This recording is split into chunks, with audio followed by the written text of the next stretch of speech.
예, 오늘 시편 42편 8절 말씀을 통해서 함께 은혜를 나눌 제목은 기도란 무엇인가? 라는 제목입니다. 1600년경에 영국의 믿음의 선배님들이 소요리 문답이라고 107문항으로 이렇게 제정을 했는데요. 웨스트민스터 신앙고백이라는 제목이죠. 어, 대요리 문답이 한 140문항 정도가 되고 그것을 요약한 것이 107문항으로 되어 있는데 오늘 그 내용 소요리 문답 98문을 이어서 보고 있습니다. 질문으로는 어떻게 했냐면 기도란 무엇인가? 이렇게 했을 때 답으로는 기도는 그리스도의 이름으로 우리의 기원을 하나님께 구하고 그의 뜻에 합당한 것을 간구하여 죄를 자복하며 그의 자비하신 모든 은혜를 감사하는 것이다. 이렇게 답을 하고 있습니다. 아마 기도에 대해서 고민을 많이 해보셨을 겁니다. 또 기도도 해보셨을 거예요. 기도는 옳다 그르다를 떠나서 하나님이 응답하시는 기도 응답을 받는 것이 중요하잖아요. 그런데 대부분 내가 이 땅에서 살아가면서 필요한 것들, 어려워진 것들, 문제로 와 있는 것들을 해결해 주세요. 그러니까 주로 내 뜻에 맞도록 하나님이 도와달라는 주로 이제 그런 기도죠. 뭐 잘못된 건 아닙니다. 그러다 보니까 신앙생활을 오래 하고 기도를 많이 하는 먼저 믿는 예수 믿는 사람들도 주로 눈에 보이는 그 조건에 응답받는 주로 이런 기도에 머물러 있는 경우가 많습니다. 아니면 뭔가 이렇게 신비한 어떤 체험, 뭐 방언을 한다든지, 뭐 환상을 본다든지, 어떤 막 음성이 들린다든지, 내 몸에 문제가 있던 것이 기적적으로 치유가 된다든지 이런 영적 현상을 경험하는 응답, 뭐 이 정도입니다. 그러다 보니까 하나님이 우리에게 말씀으로 알려주신 성경적인 기도 응답이 무엇인지에 대해서 어렴풋하게는 알고 있지만 명확하게 하나님의 응답을 구하고 그 축복을 누리면서 사실은 누군가에게 복음을 전해주는 것도 중요하지만 스스로 기도할 수 있다. 기도 응답을 받을 수 있다면 저는 신앙생활은 끝났다고 봅니다. 더 이상 뭐 문제될 것이 없죠. 그래서 우리 후대들이 또 사명자들이 특별히 전문인들이 복음을 깨닫고 스스로 기도할 수 있다면 저는 신앙생활은 뭐 교회라든지 목회자에 의해서 좌지우지 되는 것 같지만 그렇지 않습니다. 하나님의 인도를 받게 되거든요. 그래서 제 자신도 깨달은 것은 뭐냐면 기도는 모든 것을 움직일 수 있다. 기도가 뭐냐 할 때 하늘 보좌의 축복을 움직일 수 있다. 그래서 우리에게 예수님이 승천하시기 전에 제자들에게 부적을 남겨주거나 주문을 알려주거나 특별한 형상을 두고 막 거기다 빌려고 하지 않고 예수님의 이름을 우리에게 주셨고 기도할 수 있는 특권을 주신 거예요. 그래서 기도는 하나님을 움직일 수 있습니다. 기도는 하나님의 마음을 움직일 수가 있거든요. 또 기도할 때 하늘 배경이 임하기 때문에 모든 흑암 세력을 이길 수가 있는 겁니다. 어떤 귀신의 세력도 틈타지 못하죠. 그래서 기도의 비밀을 갖고 있다면 다 할 수 있습니다. 저는 그렇게 확신해요. 오늘 1600년경의 믿음의 영국의 선배님들이 답을 참 잘했죠. 기도란 뭐냐? 우리 죄를 고백하고 참 잘 썼습니다. 하나님의 긍휼에 감사하는 인식을 가지고 또 그리스도의 이름으로 이런 답들이 정확한 답이죠. 그 다음에 하나님의 뜻에 합당한 것을 구하고 또 하나님께 우리의 소원을 아뢰는 것이다. 이렇게 답을 하고 있습니다. 구약 성경에 보면 엘리사에 대해서 나오는데 열왕기하 2장 9절부터 11절을 보면 사람들의 모든 관심, 그 제자들, 선지 생도들의 관심은 길갈, 여리고, 베델이라고 하는 뭔가 이렇게 대단한 축복들이 이루어지고 있고 번성하고 뭔가 이렇게 인기가 있고 잘 되는 곳, 거기에 이제 머무르려고 하는 거죠. 그런데 이 엘리사는 이제 마지막에 뭔가 이렇게 영적인 힘도 많이 잃어버리게 되고 이제 하나님이 불러가시려고 하는 엘리야를 쫓습니다. 그러니까 사람들의 관심은 눈에 보이는 성공하고 행복된 조건을 따라가는 게 나쁜 것은 아니지만 엘리사의 관심은 달랐어요. 그래서 엘리야가 그 엘리사에게 너는 뭘 원하냐 했을 때 저는 갑절의 영감을 원합니다. 나는 부족하니 엘리야 선지자의 두 몫의 영적인 힘을 허락해 달라고 기도해 주세요. 이렇게 하나님께 구했거든요. 그러니까 관심이 하나님이 함께 하시는 축복에 대해서 관심을 갖고 있었던 겁니다. 우리도 마찬가지죠. 눈에 보이는 조건도 우리에게 있어야 되지만 지금 성삼위 하나님께서 하나님의 능력으로 역사하시는 축복이 우리가 기대하고 응답을 받아야 될 내용이거든요. 그러면 하나님께서 우리의 힘으로 우리의 인생과 세상의 배경을 넘어설 수 없다는 것을 아시기 때문에 정말 예수님의 이름을 의지하여 영원한 하나님의 배경을 구하면, 하늘 보좌의 축복을 구하면, 성령의 충만함을 구하면 하늘 군대, 천군 천사를 동원하셔서 지금도 역사해 주세요. 그러니까 이 응답을 받고 있으면 사람이 절대 막을 수 없는 대통령이 움직이면 대통령의 모든 권한과 능력이 같이 따라가잖아요. 뭐 보좌진들도 따라가고 경호처도 움직이고, 그렇듯이 하나님께서 우리에게 함께 하신다고 하는 것은 하늘 군대가 동원되어지는 거예요. 하늘 보좌의 축복이 임하는 거예요. 그러니까 열심히 노력하고 최선을 다하는 우리의 삶, 이 세상에서의 삶은 아무리 노력해도 이것을 알 수가 없는 겁니다. 예수 그리스도로 말미암아 구원받은 영원한 생명을 얻은 우리에게 영원한 하나님이 만나지고 경험되고 체험되어지게 되는 겁니다. 그 축복을 누릴 수 있는 권한을 우리에게 주신 거예요. 기도라고 하는 축복을 주신 거죠. 그런데 대부분의 성도님들이 하나님의 말씀, 설교를 들어도 중요한 것은 잘 안 믿어요. 이 문제 언제 해결해 줄 겁니까? 언제 우리 자녀 잘 되죠? 언제 내게 있는 병 낫죠? 주로 눈에 보이는 그런 삶에 대한 부분을 해결해 달라고만 하고 그것을 기대하고 있는데, 모든 하나님의 말씀은 하나님께서 성령으로 함께 하시면서 예수 그리스도로 말미암아 거듭난 우리에게 첫사람 아담과 하와가 누렸던 영원한 하나님의 축복을 체험하도록 하나님께서 역사해 주시는 거예요.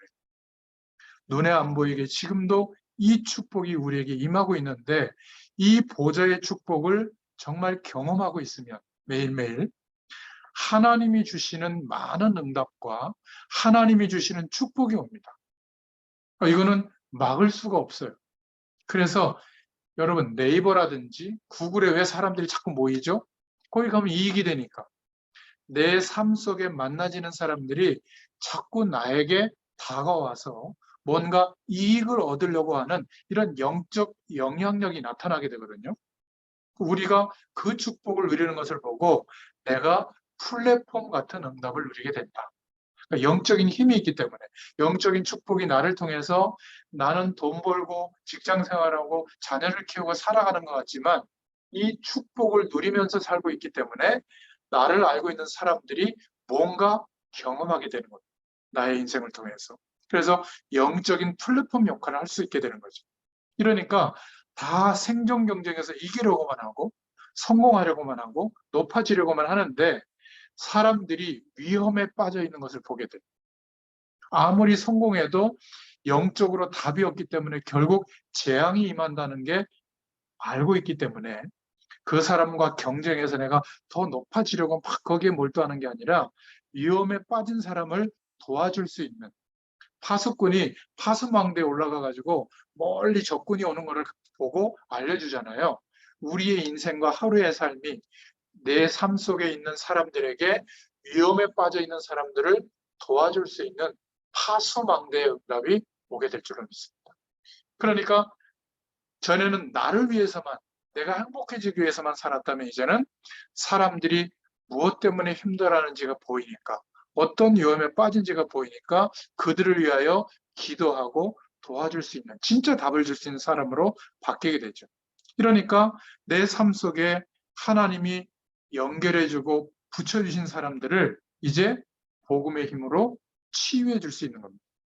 저처럼 목회자는 말씀으로 심부름하지만 저는 우리 권사님이 지난주에도 그 반찬을 주신 게 얼마나 맛있는지, 그 애들은 뭐 잘 안 먹더라고요. 그래서 막 고맙더라고요. 제가 막 이렇게 저렇게 막 계속 먹었는데. 그러니까 권사님은 저처럼 설교는 남들을 안 도와도 돼요. 그냥 권사님이 제일 잘하는 그 따뜻한 마음으로 섬기고 도와주면서 말만 한마디 거들면 됩니다. 예수 믿어요. 하나님 만나면 인생 바뀌어요. 이러면 돼요. 저처럼 설교하려고 그러면 어렵습니다. 이거는 제 전문 일이에요. 그런데 저처럼 말하지 않아도 전달됩니다. 그게 뭐냐면 안테나예요, 안테나. 하나님과 소통될 수 있도록 내가 연결해 주는 겁니다. 그 한마디 말로, 내 삶으로. 그러니까 악착같이 겨뤄가지고 이기고 성공하는 게 목적이 아니라 어떨 때는 그럴 수도 있는데 조금 양보하고 조금 다른 사람들이 인정도 받도록 해도 나는 하나님이 함께하는 축복이 있기 때문에 뭐 그거 굳이 그렇게 악착같이 안 가져도 되거든요. 그걸 보고 안테나의 역할을 한다 이렇게 표현을 해요. 그래서 중요한 것은 사람들이 관심을 갖고 있는 거기에 여전히 몰두하다가 안 되니까 그거를 좀 더 얻게 해주세요라는 게 기도가 아니라 시공간을 초월하시는 하나님의 능력과 은혜를 우리에게 허락해 주시려고 하니까 어떻게 해야 되겠어요? 막으시는 거예요.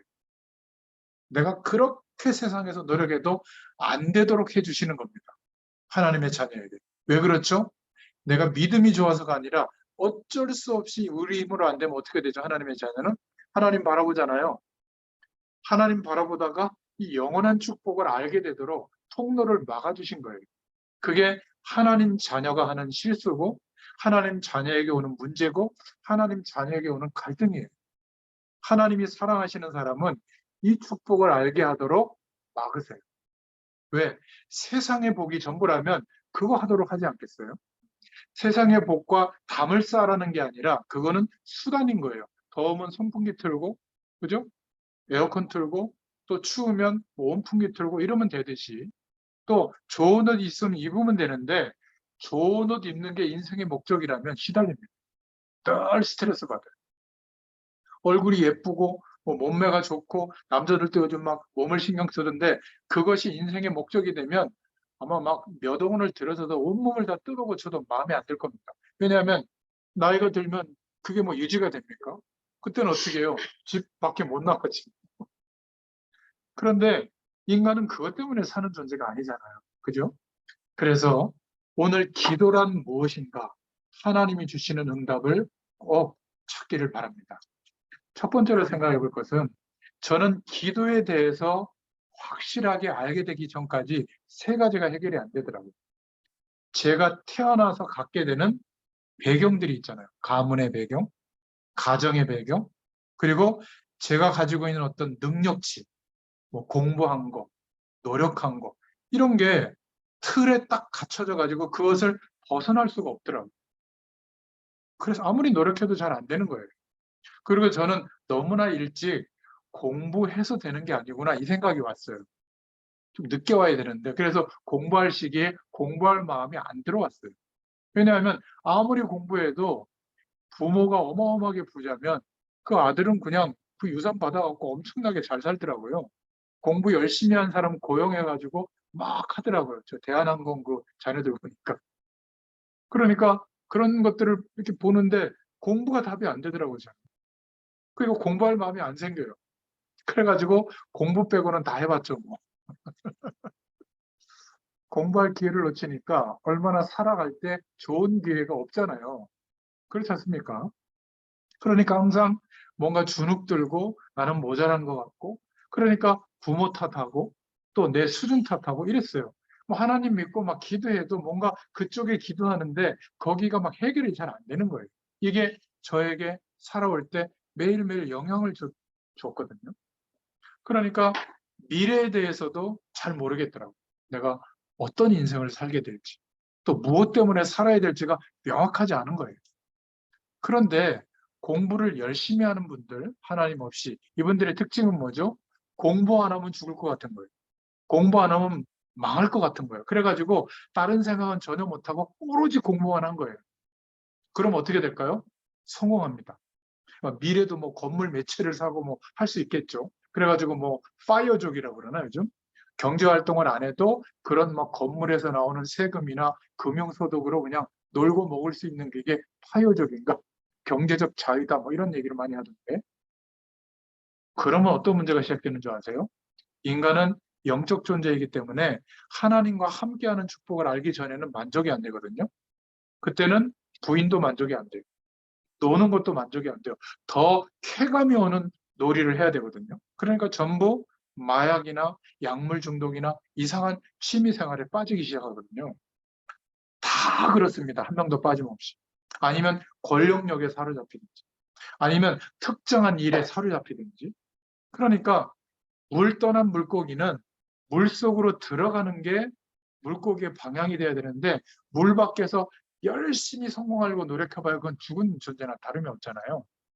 영적 존재인 인간은 하나님을 떠나서 성공하는 게 목적이 아니라 하나님을 만나려고 노력해야 되거든요. 진리에 대해서 궁금해해야 되고 인간에 대해서 궁금해해야 되는데 먹고 마시는 게 매일 좋다. 놀러 다니는 게 매일 좋다. 성공하는 게 매일 좋다. 굉장히 심각한 문제고 거짓말하고 사는 거죠. 진짜 진실한 인간은 최선을 다하지만 한계가 온다는 걸 알게 돼요. 그 허무해지는 거죠. 저는 이게 너무 일찍 온 겁니다. 청소년기 때 왔어요. 그러니까 뭐 이렇게 할 만한 동기부여도 안 되고요. 미래에 대해서 잘 모르겠더라고요. 모태신앙이고 교회 안 가면 부모님에게 혼나는 그런 하루하루를 살았지만 기도의 축복을 못 깨닫다 보니까 이런 것들이 저에 대해서 매일매일 불안한 거예요. 미래에 대한 답이 없으니까. 또 불안하고 뭔가 어려움이 오면 두렵고 이랬습니다. 더군다나 제가 목회자가 됐는데도 말씀을 선포하고 신앙적으로도 가르쳐야 되는데 영적인 힘이 없는 거예요. 기도의 비밀이 없으니까. 그러니까 열심히만 하는 겁니다. 열심히 하면 남는 게 뭔지 알아요? 상처받습니다. 내가 이렇게 열심히 말씀을 심부름 하는데 왜 안 변하지? 내가 부족해서인가? 기도가 부족해서인가? 아니면 내가 자질이 부족한가? 이런 생각이 들기도 하고요.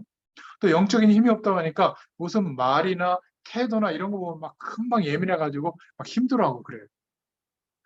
내가 좀 너무 약하니까 뭐 신학적인 어떤 박사학위라도 좀 갖고 있어야 큰 교회 목회자라도 돼야 좀 나를 대우할 텐데 뭐 그래서 그런가? 그러니까 영적인 힘이 없다 보니까 제 배경과 미래에 대한 내용과 영적인 힘이 없다 보니까 늘 사람을 살리는 게 아니라 내가 못 살겠어요. 힘들어요. 아마 여러분들도 마찬가지일 겁니다. 아무리 예배를 드리고 아무리 신앙 행위를 해도 하나님이 주시는 응답을 받을 수 있는 기도 응답의 비밀이 있어야 되거든요. 이러면 교회도 살리게 되고 우리의 삶도 회복시키고 우리와 관련된 사람들을 살릴 수 있게 됩니다. 저는 기도를 깨닫고 난 뒤에 성경적인 답을 얻고 난 뒤에 제게 있던 가장 심각한 이 세 가지 문제를 해결받은 거예요. 이제는 내가 아무리 연약해도 부족해도 어떤 배경 속에 있어도 상관이 없어요. 이 세상의 어떤 것도 나의 어떤 연약함도 하나님이 허락하시는 힘과 하나님이 우리에게 축복하시는 그 배경을 이길 수가 없다는 것을 저는 알고 있거든요. 부족하고 한계가 올수록 저는 하나님께 구해요. 시공간을 초월하시는 그 힘과 능력을 허락해달라고 성령의 충만함을 허락해달라고 구하면 하나님이 허락해 주십니다. 믿고 구할 때. 제 삶의 성공보다 행복해지는 조건보다 더 중요한 제 이유를 깨닫고 기도하게 되거든요. 이러다 보니까 하나님은 응답해 주시잖아요. 이 응답을 매일 조금씩 받다 보니까 두 번째로 기도의 비밀을 깨닫게 된 겁니다. 그 첫 번째 비밀이 뭐냐면 제가 깨달은 건데 인간은 무능하구나. 성공한 사람도 있죠. 근데 저는 그분들을 볼 때마다 성공한 실패자다.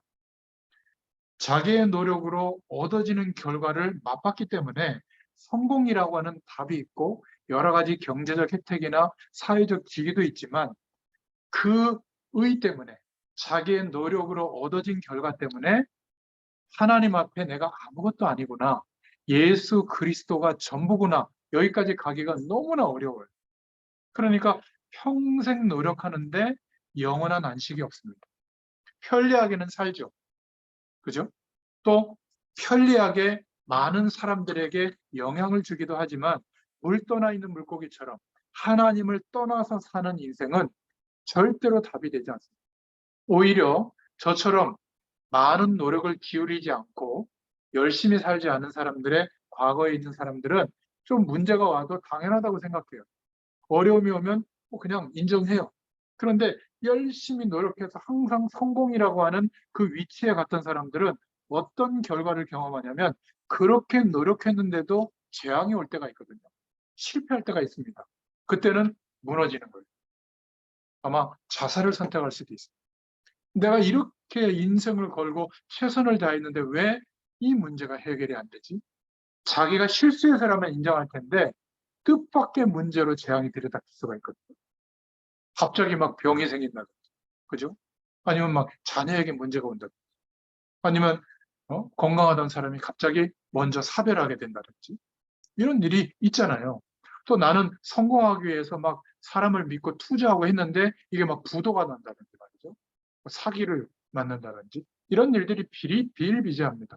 또 아무런 문제가 없는데 환경적으로는 영적으로 막 두려움이 오고 막 이상한 귀신의 세력이 막 보이고 시달리는 영적인 질병이 와 있는 사람들도 있거든요. 근데 이 문제를 아무리 자신의 지식과 경험으로 노력해도 답이 없는 것이 인생이구나. 인간은 무능하구나. 이렇게 답을 얻게 된 겁니다. 너무 감사하죠. 인간은 무능하다. 그러니까 성공한 사람은 육신적으로는 성공했지만 영적으로는 더 실패한 사람입니다. 마음이 심령이 가난해야 누군가 복음의 얘기를 할 때 덥석 붙잡거든요. 복음의 내용을 잘 몰라도. 저와 여러분들은 심령이 가난해져 가지고 누가 예수 믿으라고 했을 때 덥석 붙잡고 믿었잖아요. 그게 복이에요. 근데 너무 열심히 노력하고 산 사람들은 지식으로 비춰보니까 터무니없는 얘기거든요. 무슨 처녀가 잉태의 아들을 낳냐. 무슨 홍해가 갈라지냐. 무슨 그 예수가 영원한 하나님이냐. 있을 수 없는 일이다. 성경은 하나의 자신들이 만들어낸 어떤 틀이다. 그 틀을 왜 내가 믿냐. 그 믿음의 내용이 될 수가 없다. 나는 눈에 보이는 것만 믿겠다. 뭐 거의 다 이럴 겁니다. 성공한 지식, 성공한 엘리트의 배경을 가진 사람들은 자기가 노력한 결과만 믿는 것이죠. 오히려 더 힘들 수가 있어요. 그런데 대다수의 80%, 90% 되는 사람들은 그런 성공을 맛보지 못하죠. 이분들은 주로 뭐만 생각하죠? 의식주만 생각하다가 죽습니다. 평생 먹고 사는 거. 잘 먹고 잘 사는 거. 내가 잘 먹고 살려면 거기서 끝나지 않고 또 어디까지 가야죠? 내 자녀, 손주까지 잘 먹고 살려면 또 뭐 마련해 놔야 되잖아요. 본인은 하나도 못 쓰고 가요. 너무 많이 남겨놓으면 어떻게 되죠? 그거 가지고 자식들이 막 칼부림 납니다. 전 장례 때 그런 것도 많이 봤어요. 너무 많은 집인데 그냥 뭐 아주 그냥 말을 못할 정도로 심각해요. 목회자가 와서 예배드리면 뭐 좀 잠시라도 아닌 척 해야 될 거 아니에요. 그 앞에서 대놓고 막 거친 욕을 하면서 막. 제가 막 미안합니다 그랬어요. 진정되면 내가 다시 예배드리겠다. 옆에서 밥 먹고 와서 다시 예배드리고. 비극이죠, 비극. 없었다라고 모르겠습니까? 서로 위해주고 도와주겠지. 뭐 다 그런 건 아니겠습니다만은 결국 성경만 말하고 있는데 저는 이 기도의 축복을 누리기 전에는 저도 그랬어요. 그러니까 희망이 없는 거 아니에요? 매일매일의 삶이 상대적으로 열등감은 늘 있고 스트레스는 늘 살아가면서 받고 그런데 제게 있던 이 질문에 하나님이 답을 주신 겁니다. 뭐라고 답을 주셨냐면 너가 무능하거나 환경이 열악한 게 아니라 죄 때문이다. 근데 죄가 내가 짓지 않은 원죄와 하나님을 떠나서 출생했기 때문에 아담과 하와가 범죄한 그 범죄 때문에 태어나는 모든 인류는 원죄에 속해서 영원한 생명이 없이 출생하게 된 겁니다. 그러니까 영원한 하나님을 알 수 없는 상태로 태어나게 된 거죠. 아무리 노력해도 보이는 세상 속에서만 노력할 뿐이지 내 진짜 문제는 생명이 없이 출생한 것이라는 것을 몰라요. 이거를 깨닫게 해주신 겁니다. 또 그 결과로 죄를 짓는구나, 자범죄. 또 내가 짓지 않은 죄지만 조상들도 고민하다가 우상을 숭배했기 때문에 오는 죄의 결과가 있거든요. 이것을 나의 힘으로, 공부로, 삶의 태도와 노력으로, 직장 생활로 해결이 안 되는데 된다고 생각하고 살아왔던 거예요. 하나님께서 어느 날 은혜를 주셔서 깨닫게 해주셨어요. 그 죄를 회개해라, 그게 아니라 하나님께서 내 죄를 내가 책임지겠다고 말씀해 주셔요. 그래서 너희들의 힘으로 안 되니까 내가 육신을 입고 가서 재창조의 방법으로 임하셔서 죽으시고 부활하심을, 우리가 죽어야 끝나는 인생의 문제를 대속제물로, 영원한 대속제물로 죽으시고, 그걸로 끝나면 그냥 죽고 끝나잖아요. 그러나 똑같이 육신으로 오신 그 하나님이 예수님으로 오셔서 이제는 영원한 생명으로 부활하셨기 때문에 우리가 예수님을 그리스도로 믿을 때 우리도 그 부활의 영에 순간 연합되어져서 하나님이 생명을 회복시켜 주시는 거예요. 언제? 예수님을 그리스도로 믿고 영접할 때. 영원한 생명이 회복된 그 순간 영원하신 하나님이 거룩한 영, 성령으로 우리 안에, 우리의 인생 안에 찾아오셔서 함께 해주시는 상태가 구원이에요. 그런데 이것을 모르고 있는 성공한 분들은 성공했지만 실패자고요. 성공 못한 사람들은 늘 먹고 사는 일에 붙들려 있는 거예요. 슈퍼 같은 데 이렇게 가보면 뭐 좀 세일한다 그러면 막 할머니, 막 아줌마 분들, 아저씨들도 그러지만 막 밀치고 가요. 막 그 몇 개 더 사려고 막 눈이 막 바짝바짝합니다. 그러니까 악착같이 사는 거죠. 그러면서 가정을 돌보고 자녀를 키우는데 인생이 말도 못해요. 그렇지 않습니까? 우리 할머니 세대, 우리 부모님 세대들은 자신의 인생을 희생해서 가정을 일으키려고 살아왔는데 이렇게 믿음 안에서 하나 되는 가정이 별로 없어요. 서로 막 죄가 끼고 서로 상처 주고 막 원망, 막 난리가 아닙니다. 잘된 형제 안에 있으면 막 그 밑에 형제들은 막 서로 질투하고 싸움이 일어나고요. 그런 거 얼마나 많습니까? 우리는 잘된 형제 있으면 어떻게 하죠? 잘 돼서 너무 감사합니다. 왜? 그 형제랑 나나 똑같죠. 하나님의 축복이 와 있다면 똑같은 거 아니에요? 부족할수록 하나님은 더 역사하시잖아요. 아멘. 세계복음 하셔야 되니까 내 인생을 통해서. 아멘. 근데 내가 잘났다고 약간 생각하는 사람들은 우월의식이 약간 있거든요. 그만큼 하나님께 못 구해요. 본인이 노력하거든요. 피곤합니다. 그래서 공평해요. 그런데 엘리트의 성공이 온 사람이 자신의 인생이 아무것도 아니라 하나님의 축복이 전부다라고 붙잡는 순간 어떻게 되죠? 바울의 인생이 됩니다. 바울처럼 쓰세요. 그러니까 얼마나 감사해요. 저는 바울이 아니에요. 바울같이 쓰실 사람을 찾거든요. 여기 지금 말씀 듣고 있는 유영근 장로님 같은 분은 정말 복음의 능력을 체험했다. 바울처럼 쓰실지 몰라요. 아멘. 그 짧은 기간에 미국에 가서 학위를 받고 그 지금 미국도 어려운 그 취업 활동에 취업도 되고 가정을 이루고 자녀를 키우고 미국에 정착하고 있잖아요. 이게 전부가 아니에요. 그거는 서론도 안 돼요. 그런데 이 영원한 시공간을 초월하신 하나님의 능력을 경험하지 못하잖아요. 매일매일 힘들어요. 두 부부가 악착같이 벌어도 자녀 키우고 살아가는데 빠듯하게 살아요. 그래도 늘 이자 갚아야 돼. 뭔 대출을 받을 게 그렇게 많은지. 미국 가보세요. 우리는 그냥 10만 원 그냥 쓰잖아요. 100달러 내놓으면 눈이 뚱그래져요. 막 무슨 100달러를 어떻게 꺼내냐고. 대한민국요 진짜 잘 사는 겁니다. 나가보세요. 얼마나 먹을 게 천지예요. 거기는 식당 가서 가족끼리 먹으려면 우리나라 돈으로 한 20만 원 있어야 될 거예요. 요즘 물가가 또 뛰어가지고. 대단합니다. 그 뉴욕 베일그 같은 거 한 2, 3년 전에 우리 딸내미가 조사한 거 보니까 뭐 2달러, 뭐 3달러 이랬는데 지금은 뭐 한 6달러, 7달러를 줘야 된대요. 거의 뭐 10달러 가까이. 그러니까 물가가 얼마나 뛰는지 몰라요. 거기에서 페이 문화로, 캐시 문화로, 현찰로 살아가야 되는 미국 생활하는 사람, 유럽 생활하는 사람, 영국은 더해요, 더. 그러니까 선진국에 사는 사람들이 굉장히 수준 높게 사는 것 같은데요. 정말 힘들게 삽니다. 그걸 볼 수 있어야 돼요. 한국 나오면요, 눈이 휘둥그레져요, 그분들이. 부럽다 말. 그러니까 1960년대 이민 간부는 60년대 사고방식으로 살고 80년대 이민 간 사람은 80년대 정서로 살아요. 그러니까 거기에 모이는 한인들이 모이는 교회는 얼마나 힘들겠어요. 바뀌지가 않는다니까요. 옛날 생각. 그런데 복음 안에서 이 축복을 회복하면 바뀝니다. 그래서 오늘 믿음의 선배님들이 뭐라고 기도를 정의했죠? 죄를 고백하고.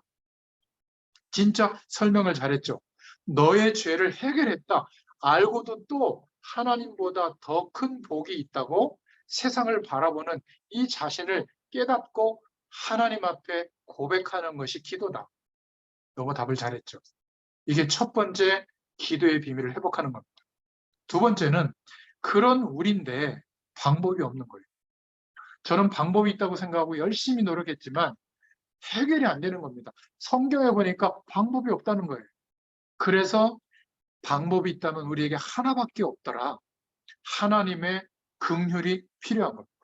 우리를 용서해 주시고 우리를 구원해 주셔야 되는데 그 길은 우리에게 있는 게 아니라 하나님 편에만 있어요. 하나님의 긍휼이 필요하구나. 그래서 소경 바디메오가 예수님이 지나갈 때 다윗의 자손 예수여 나를 불쌍히 여겨 주옵소서 하고 고래고래 소리 질렀죠. 제 아들은 저거 이상한 거 아니야 했지만 예수님이 그 중심을 받아주신 겁니다. 훌륭한 분들이 많겠지만 저는 방법이 없더라고요. 그래서 하나님의 긍휼하심이 저에게 방법이었습니다. 이게 제가 깨달은 기도의 비밀 두 번째입니다. 늘 지금도 다 끝났다가 아니라 항상 하나님의 긍휼하신 은혜를 기대하는 상태로 하나님을 바라보는 게 기도다. 자, 이러면 세 번째 응답이 옵니다. 어떤 응답이 오냐면 우리가 이렇게 노력해서 많은 것들을 얻으면 세계복음할 수 있다고 생각했는데 그게 아니라 하나님의 방법은 따로 있었구나. 이걸 알게 되는 거예요. 내게 필요한 것은 하나님의 은혜요, 하나님의 긍휼하심인데 그 하나님의 긍휼 자체가 바로 그리스도시구나. 이 땅에 오신 예수님이 죽으시고 부활하심으로 하나님 만나는 길을 열어주시고 모든 죄와 저주에서 해방되게 해주시고 사단과 저주의 권세를 멸하신 그 길, 그 긍휼 자체가 그리스도를 이루신 예수님이시구나. 우리가 하나님께 잘 보이려고 노력하는 게 신앙생활이 아니라 하나님께서 이루신 긍휼하신 축복을 완성하신 그리스도를 믿는 게 하나님의 방법이구나. 기도는 뭘 자꾸 말하는 게 아닙니다. 뭘 요구하는 게 아니라 하나님이 이루신 긍휼하신 유일한 방법 그리스도를 믿는 겁니다. 누구로요? 예수님으로 믿는 거예요. 그래서 우리가 기도할 때 예수님의 이름으로 기도하는 거예요. 그러면 되는 겁니다. 그래서 우리에게 뭐 십자가 걸고 뭐 성수 뿌리고 이상한 막 형상을 놓고 기도하고 빌고 막 뭐 이렇게 묵주 돌리면서 막 기도 안 해도 돼요. 그냥 예수님의 이름으로 믿고 기도하는데 하늘 배경이 임하는 거예요. 막 부르짖지 않아도 됩니다. 조용히 그냥 주님 하고 바라는데도 하나님의 축복이 임해요. 그게 뭐라고요? 기도입니다. 기도. 어디서나 할 수 있고 누구나 할 수 있고 어떤 조건 속에서도 할 수 있는 겁니다. 그런데 너무나 안타까운 것은 이 기도의 엄청난 배경은 놓치고 육신적인 내용에만 국한되어 있다 보니까 불교에서 하는 기도나 천주교에서 하는 기도나 모슬렘에서 하는 기도나 무속인한테 찾아가서 비는 기도나 교회에서 하는 기도나 똑같다면 너무나 안타까운 것이죠. 하나님이 사랑하신다면 우리 인생에 개입하시겠죠. 어떻게? 막으시는 거예요. 진행이 안 되게 하시는 거예요. 완전 절망이 오도록 하시는 겁니다. 그래서 뭘 깨닫게 하죠? 나는 안 되는 거예요. 우리에게는 방법이 없구나. 하나님의 방법은 따로 있구나. 그리스도구나. 저는 이게 깨달았습니다. 그리고 하나님의 은혜를 받다 보니까 또 깨달아진 게 있어요. 우리는 막 예수 그리스도를 믿고 나서 막 모든 게 다 끝났다고 하는데 진짜 그렇습니까? 뭘 자꾸 잘 안 되잖아요. 힘들고 그러잖아요. 그래서 깨달아진 네 번째가 뭐냐면 이게 기도 응답인데 저는 모든 거를 하나님이 다 주셨는데도 나 때문에 안 되는 거예요. 복음보다 너무 좋은 내 것을 주장할 때 복음이 가려지는 거예요.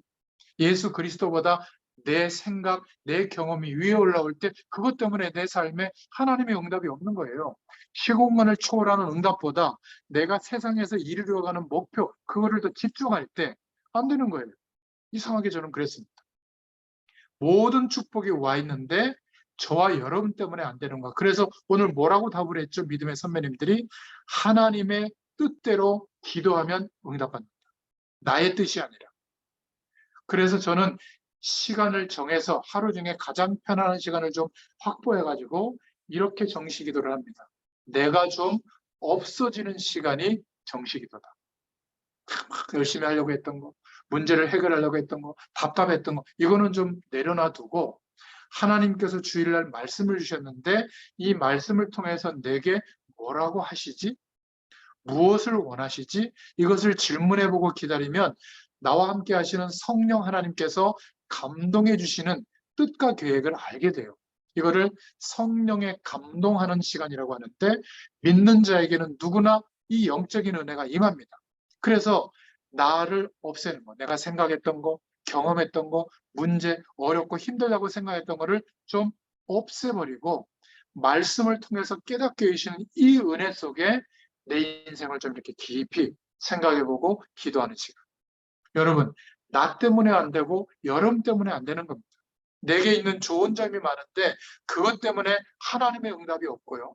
내게 약점이 많은데 그것 때문에 하나님의 응답이 없는 겁니다. 그래서 내게는 방법이 하나밖에 없구나. 하나님의 뜻대로 기도해야 돼요. 하나님의 뜻을 어떻게 알게 되죠? 그래서 말씀을 묵상하는 겁니다. 성령의 음성에 귀 기울이는 거예요. 명확하지 않을 때는 기다리는 겁니다. 막 시급하게 중요한 어떤 우리 현실의 문제를 결정해야 될 때도 답답하지만 좀 기다리는 거예요. 그러다가 말씀을 통해서 성령께서 확정해 주시면 그때는 아무리 핍박과 어려움이 와도 저는 결정합니다. 제 인생을 드려요. 그게 기도예요. 막 무속인들이 막 무슨 푸닥거리 하듯이 막 뭐 대단한 걸 얘기하면 육신의 복이 막 대단하게 오고 기적이 일어나고 그거는 세상에서 말하는 일반적인 종교적인 기도예요. 하나님이 말씀으로 우리에게 알려주신 기도는 뭐냐면 바로 이런 겁니다. 나의 기준과 세상의 배경이 좀 시시해지도록 하나님을 바라보고 하나님께 구하는 시간. 뭘 가지고요? 말씀을 통해서 깨닫게 해주신 내용을 가지고. 자, 이러면 다섯 번째 정말 응답이 오는데 하나님의 뜻이 발견됩니다. 내가 목회자로서 무엇을 하나님이 원하시는 거나 나에게 이렇게 내 인생 전체를 하는 하나님의 뜻이 드디어 나의 소원이 돼요. 하나님 내 소원이 이겁니다. 하나님 이거 들어주세요. 언제 들어줄 겁니까? 아직도 안 들어줘요. 에이 하나님 나빠요. 낙심하고 막 이게 기도가 아니에요. 내 소원을 먼저 정하는 것이 아니라 하나님이 함께 하시는 축복을 생각하면서 하루하루를 지나다 보니까 하나님의 뜻이 이거구나. 저에게는 발견됐거든요. 정말 세계 복음화를 위하여 목회자로 저를 불렀구나. 목회를 위해서 부른 게 아니라. 그래서 어느 시점에 제가 목회를 내려놓은 거예요. 목회를 안 하겠다는 게 아니라 목사에게 제일 중요한 게 목회인데 목회라고 하는 우상을 내려놓은 거예요. 그리고 하나님의 소원을 담은 겁니다. 이러다 보니까 저와 같은 생각을 가진 목회자들이 있거든요. 부역자들도 있고 목회하시는 분들도 있고 아직 못 만난 목회자들도 있겠죠. 이들과 함께 연대해서 함께 세계복음화를 꿈꾸는 포럼을 만들기로 기도 제목을 삼은 겁니다. 그래서 내일하고 이틀 김천에 우리 김사영 목사님, 김영철 선교사님, 하태성 목사님, 또 오용준 목사님, 또 서우열 목사님 이런 분들과 같이 1박 2일 또 시간을 갖거든요. 함께 이야기도 나누고 또 맛있는 것도 먹고 김영철 선교사님이 이렇게 들어오면 한번 시간을 가져요. 처음에는 몇 명 아니지만 또 다른 멤버들도 있고 함께 소통하면서 수직적인 상호관계가 아니라 본인의 목회를 하면서 나는 어린이의 현장의 마음을 좀 품고 목회를 하겠습니다. 작은 목회를 하더라도 나는 다민족을 두고 목회를 하겠습니다. 나는 공무원을 두고 목회를 하겠습니다. 저 같은 경우는 문화권을 두고 사역을 하겠습니다. 이런 목회자들이 다 할 수 없잖아요. 모든 사역을. 큰 교회가 돼가지고 다 하겠다. 그건 욕심인 것 같아요. 작은 목회를 하더라도 성실하게 하나님이 주신 계획을 붙잡고 최선을 다하는 이 축복이 연대가 되면, 함께하면 큰 교회 10개보다 낫거든요. 저는 이것을 섬기려고 하다 보니까 제가 목회하면 욕심이 생기지 않겠어요? 저한테로 다 모으려고 하잖아요. 저도 그 중에 하나예요. 욕심 많습니다. 그래서 일단 목회를 내려놓고 목사님과 함께 이 축복을 준비하는, 그것만 있습니까? 우리가 아무리 이렇게 선교를 얘기해도 다문화 현장 속에 못 가요. 미전도 종족 속에 가면 푹푹 걸려 죽습니다. 근데 전 세계 하나님이 미전도 종족을 살릴 우리 후대들, 전문인들을 어디다 뽑았죠? 전부 뽑아서 미국에, 유럽에, 한국에 다 보내가지고 일하게 하고 좋은 대학에서 공부하게 하고 다민족들 리더들이 다 와 있거든요. 근데 저희들이 만나면 한국식으로 봐요. 머리가 그게 뭐야? 무슨 배꼽티를 입고 와? 태도는 또 그게 뭐야? 왜 주일 성수를 안 해? 이런 한국식 생각을 가지고는 소통이 안 되거든요. 그래서 그 다민족들의 정서를 이해한 나의 문화, 너의 문화 말고 세계 문화 속에서 자란 제3의 문화권에서 자란 서드 문화권의 리더들. 그래서 TCK라고 하는 겁니다. 서드 컬처 키즈, 한국식 영어인데 TCK들이 일어나야 돼요. 내 인생이 다문화 속의 리더들을 세우기 위해서 하나님이 일찌감치 해외에서 다민족 국가에서 자라겠구나. 우리나라는 아직 다민족 국가가 아니거든요. 미국은 다민족 국가예요. 요즘 백인 사회를 자꾸 회개하려고 해서 문제지만 다민족 국가에 내가 왜 있는지를 알고 내 인생 전체를 통하여 다민족 국가 237 나라들, 미전도 종족의 리더들을 한 명이라도 세워서 이 인생을 통해서 이루실 하나님의 계획이 이 사람이 믿음으로 고백이 되면 한 민족이 살거든요. 한 종족이 살아요. 이것에 눈뜬 그냥 외국 속에서 자란 사람이 아니라 엘리트. 그 한 사람이 한 국가를 먹여 살릴 만한 성공의 축복을 갖고 있는 엘리트, 이 TCK를 찾아야 되거든요. 몇 명만 찾아야 됩니다. 그럼 그 몇 명이 기도하면서 하나님이 역사하면 문들이 다 열리거든요. TCK들을 연대하는 기도 제목을 저한테 주셨어요. 이거 못해요. 영어도 안 되는데 뭘 하겠습니까? 그래서 저는 하나님이 하신다고 믿고 그냥 기도하고 있는 거예요. 그리고 오늘 주신 축복을 이렇게 인도받고 있는 겁니다. 이 속에 응답이 있는 겁니다. 혹시 알아요? 유영근 장로 자녀들이 그 정체성 속에 키워져 가고 있는지. 어느 날 이 아이들이 조금 더 크면 저 한 번 만나서 제 가슴 속에 있는 얘기를 한번 던지면 하나님이 변화시켜주면 될 거 아닙니까? 내가 TCK 사역을 한다고 하면 웃을 거예요. 그런데 이게 가능한 거예요. 왜? 나의 소원이 되면.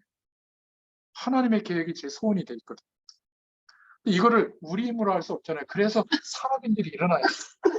적어도 그냥 세상적으로 한 100억 정도의 가치의 산업을 일으켜서 본인 교회 섬기고 자기도 살고 거기에서 기업을 분사해가지고 선교적 기업으로 아예 1년 동안 경제활동을 해가지고 그 공익재단을 만들어가지고 자기와 같은 산업인들, 같은 기도 제목의 산업인들 10명쯤 모으면 1년에 한 100억 정도 매출을 일으켜가지고 그 기업들이 로타리 클럽처럼 만들어가지고 이런 목회자들이 사역하는 사역 현장에 뭐 돈을 주는 게 아니에요. NGO들을 발탁해가지고 그들에게 사업을 다 맡기면 되거든요. 피드백 받고. 그러니까 펀드레이징을 할 수 있는 공익재단이 만들어져요. 우리는 아직 없습니다. 우리 집사님, 권사님들이 그냥 기도하면서 콩나물 아껴가지고 헌금한 돈으로 교회는 세웠지만 선교 현장에서는 그러면 밀려요. 산업인들이 일어나요. 왜 내가 돈을 벌어야 되는지. 하나님 내게 경제 축복을 주십시오. 돈 버는 공부해야 되거든요. 유대인들보다 더 해야 됩니다. 나는 오로지 이 돈에 하나님의 응답을 믿습니다. 이렇게 산업인들이 일어나서 재단을 만들어야 돼요. 내가 먹고 사는 것을 다 희생하라는 말이 아니라 전문인들은 기업을 분사해도 또 전문성이 있기 때문에 그 선교적 기업은 되거든요. 이거를 헌금해 버리면 없어지는 돈인데 기업끼리 연대해가지고 공익재단을 만들면 그 원 기업은 계속 성장하고 없어지지 않잖아요. 거기서 나오는 이유는 1년에 한 번씩 선교 현장에 투입을 하면 어마어마한 한 교단보다 더 큰 일을 할 수 있습니다. 저는 공익재단 10개를 두고 기도하고 있거든요. 그게 누굴까는 몰라요. 기도하기 때문에 하나님이 저는 이루신다고 보거든요. 제가 처음으로 이런 기도 제목을 알려드리지만 공익재단들을 세우게 하여 주옵소서. 저와 연대하는 목회자들이 전문 현장을 두고 공익재단을 일으킬 산업인들에게 이 방향을 줄 수 있도록. 산업인들이 인생 걸고 돈 벌 이유가 없는 거예요. 조금 헌금하고 먹고 살고 조금 성경금 드리고, 이거는 생명 걸고 돈 벌 이유가 아니에요. 공익재단을 일으켜야 되겠다. 왜 우리는 로타리 클럽 같은 걸 못 만듭니까? 내가 없어도 다음 산업이 들어올 수 있는 아주 공적인 일을 하는, 목회자에 휘둘리는 게 아니라 산업인들끼리 연대해서 그 전문 분야의 사역들을 후원할 수 있는. 저는 그래서 산업인들을 볼 때마다 이 마음을 가지고 복음을 심부름하고 있습니다. 그럼 이거면 되느냐? 아니에요. 성경적 전도를 알려줄 수 있는 답이 있어야 되잖아요. 이 모든 사람들이 자기의 삶 속에서, 초대교회 성도들이 매일 교회에도 모였지만 흩어져서 삶 속에서 하나님이 함께하는 이 기도의 비밀을 나눌 수 있는 말씀 운동을 일으켰단 말이에요. 성경적인 방법으로. 이 답을 전달할 수 있는 전도 시스템이 세워져야 되거든요. 제가 할 일이 이거예요. 그러면 이 결과로 각 나라마다 문화재단들을 세울 수 있는 플랫폼들이 세워지게 될 줄로 믿습니다. 워낙 큰 기도 제목이기 때문에 저는 예전에 할 수 있다고 생각했는데 저는 할 수 없다라고 하나님 앞에 고백했어요. 그러니까 하나님이 하시겠다는 믿음이 오는 거예요. 그래서 제가 거기에 대한 생각이 없어진 거예요. 하나님이 하실 게 믿어지니까 굳이 내가 아둥바둥할 필요가 뭐가 있겠어요. 나는 오늘 주어지신 하루의 삶에 성실하게 최선을 다해서 복음 전달하면 된다. 아멘. 근데 내 힘으로 못하니까 하나님의 이 중심이 흐트러지지 않도록, 세상 배경에 물들지 않도록 성령으로 역사해 달라고 기도하는 겁니다. 여러분, 하나님의 뜻이 여러분의, 우리 자신의 소원이 될 때 이게 기도 중에 기도예요. 많은 거 구하지 않아도 하나님은 때를 따라 역사해 주십니다. 나의 인생을 드리는 것, 하나님의 소원이 우리의 소원이 되는 것, 이게 기도 중에 기도다. 그러면 구할 거는 하나밖에 없어요. 하나님이 함께 해달라. 성령으로 역사해달라.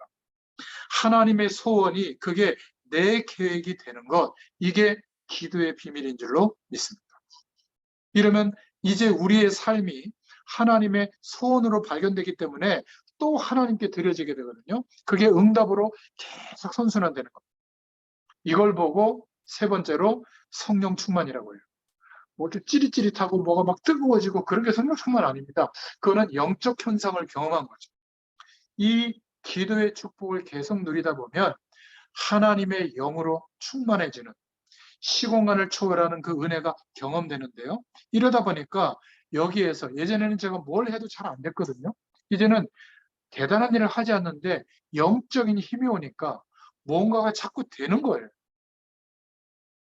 안 돼야 되는데 뭔가가 자꾸 이루어져요. 이게 영적인 힘이거든요. 뭐라고 설명하기는 어려운데. 그리고 부러운 게 별로 없고요. 상대적으로 열등감 빠질 때도 있습니다. 100% 없다면 거짓말. 그런데 그게 잠깐 왔다가 내가 왜 이래? 제정신이 아니지? 금방 자존감이 막 이렇게 오고요. 그러니까 영적인 힘이 있으니까 문제와 어려움이 저도 있습니다. 근데 그것 앞에서 좌절하거나 심각하게 고민하거나 이러지 않아요. 하나님을 바라보면 또 힘이 나고요. 이 영적인 힘이 있다 보니까 여기에서 세상을 살아야 되잖아요. 하나님이 주시는 지혜도 오고 지식도 그 속에서 나오더라고요. 제가 공부를 하면 얼마나 했겠습니까? 성경 공부를 하면 얼마나 했겠어요. 그런데 말씀을 준비할 때 이 축복이 또 오는 거예요. 그거를 제가 지금 전달하고 있는 거거든요. 제가 목적이 건강이 아닌데 건강의 축복도 오는 겁니다. 영적인 힘이 오니까. 생각해보세요. 제가 지금은 코로나 시국 때문에 밤늦게 집에 안 들어가도 되지만 예전에는 직장 끝나고 만나야 될 사람들이 많이 만나야 두 팀이에요. 그래봐야 일주일에 두 팀 만나면 27, 24, 뭐 14팀 이렇게 만나잖아요. 근데 낮 시간에 만나고 하니까 뭐 20몇 팀 만났거든요. 가서 말씀 심부름했는데 거리도 여기저기 멉니다.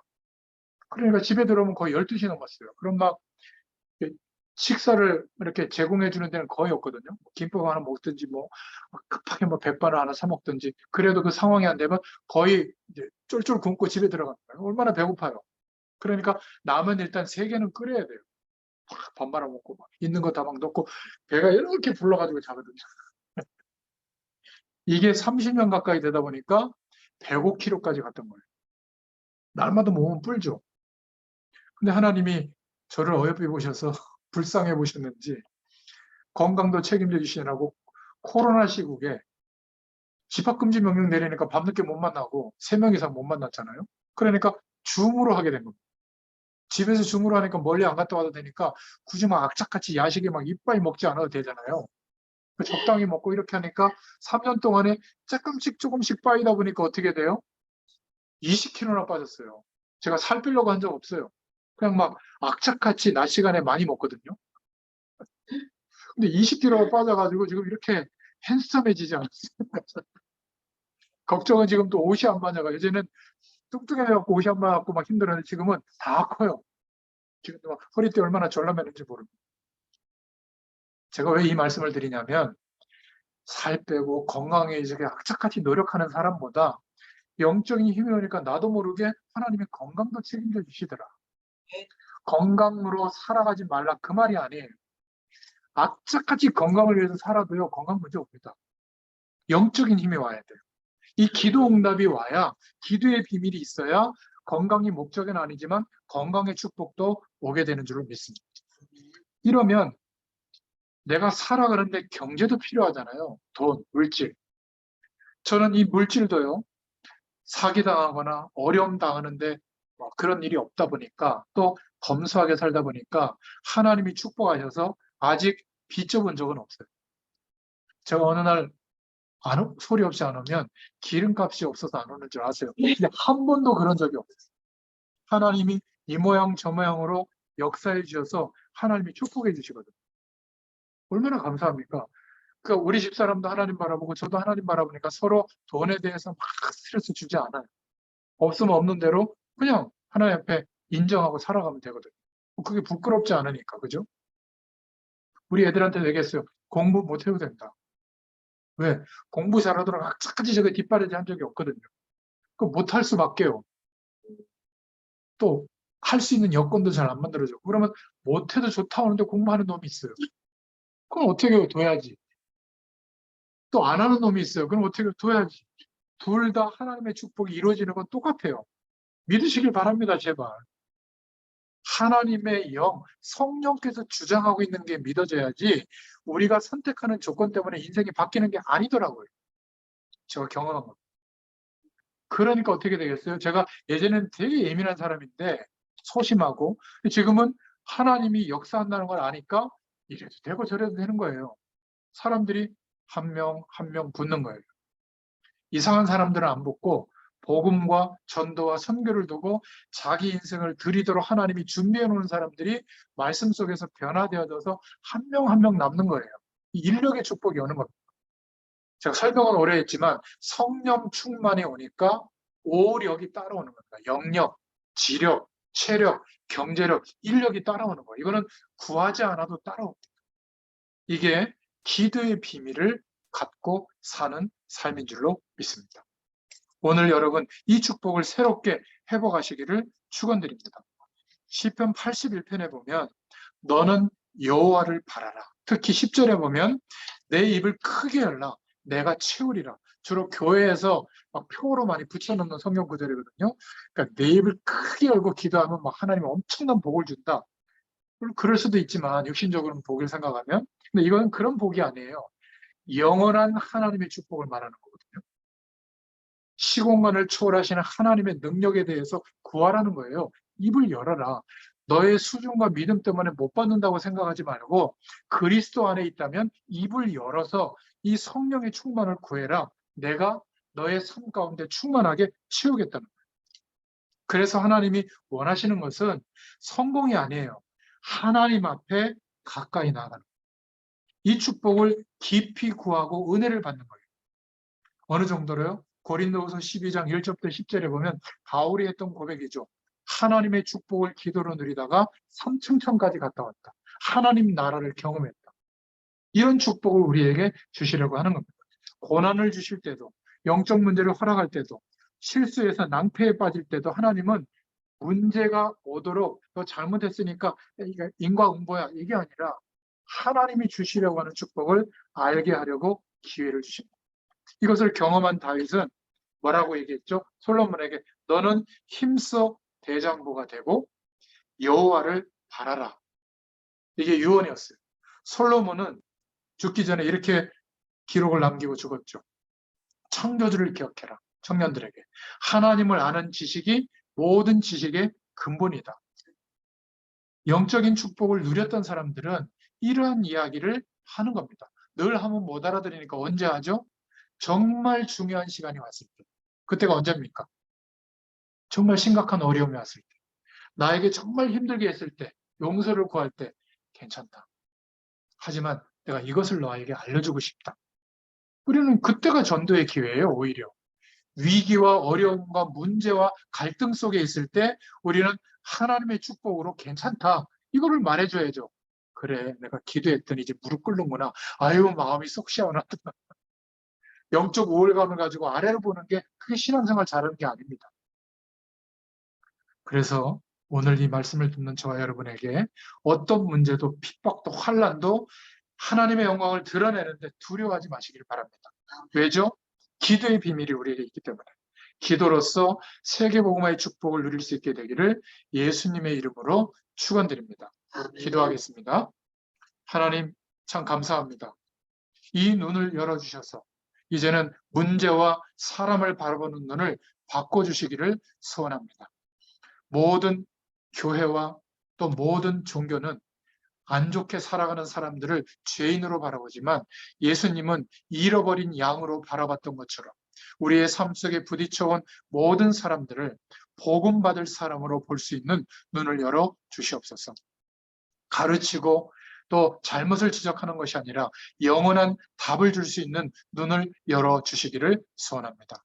우리가 일하고 생존하기 위해서 살아가는 매일매일이 아니라 하늘 보좌의 축복을 누리고 그 힘으로 살아가는 증인으로서 이 축복을 전달하는 산업이 되게 하시고 이 축복을 전달하는 삶이 되도록 역사하여 주시옵소서. 우리에게 허락하신 이 기도가 응답으로 누려지게 하여 주옵소서. 예수님의 이름으로 감사하며 기도드렸습니다. 아멘. 감사합니다.